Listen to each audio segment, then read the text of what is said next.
Now, to say that Guy Webster is the Forrest Gump of rock and roll music would be an understatement.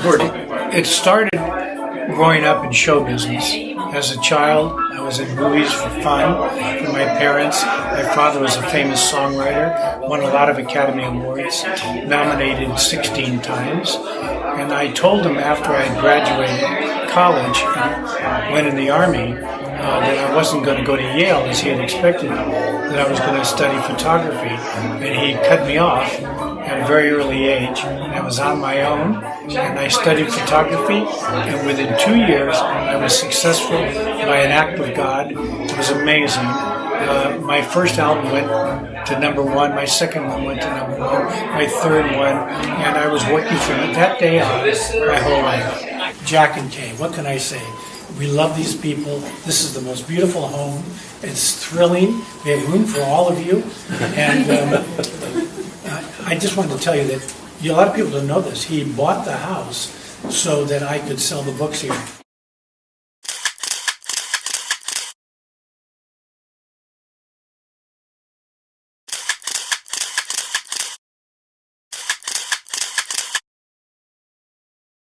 The way it happened was I meant to be a fine art photographer and selling prints for $100.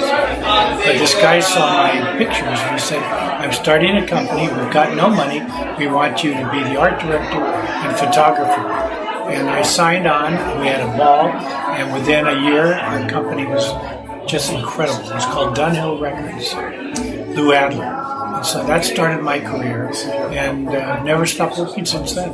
I read the book when it first came out and said, oh my God, that guy has lived a wonderful life. I can't believe it, I swear. I was shocked.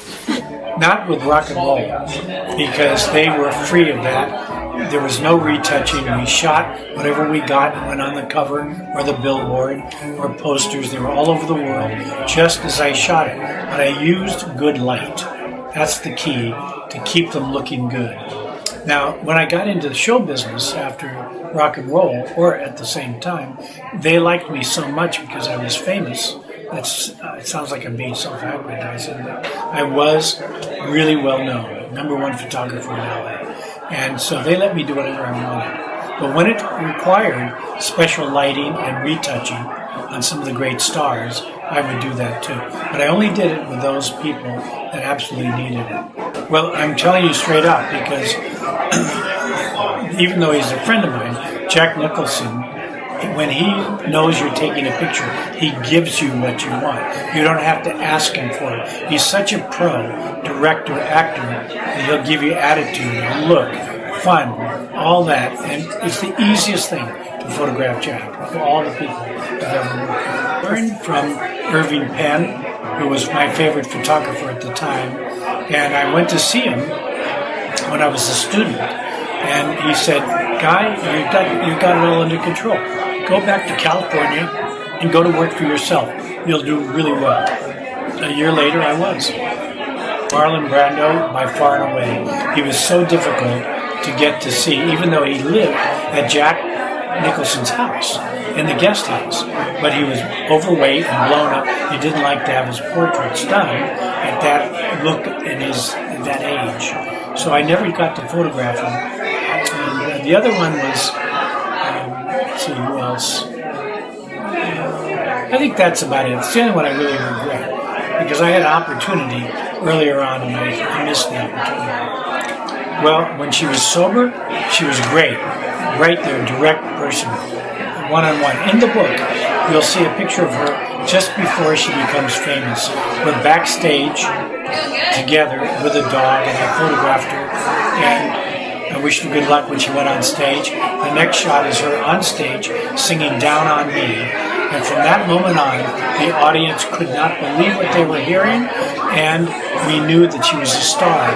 And right then, Columbia signed her with the group, Big Brother and the Holding Company. I knew, because I'm savvy about the music business, having grown up in it, that they were going to get rid of the group, which they did a couple of weeks later.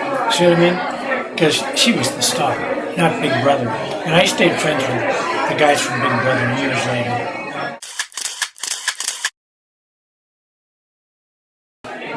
Well, I'm always working, and I'm doing a different project right now. I'm photographing artists, 50 female artists, 50 male artists, in a certain way that I don't think has been done before. And that's what I'm working on now. But I'm always shooting celebrities or whoever needs it.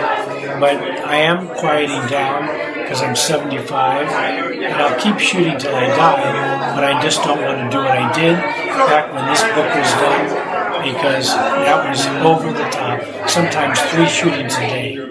Crazy.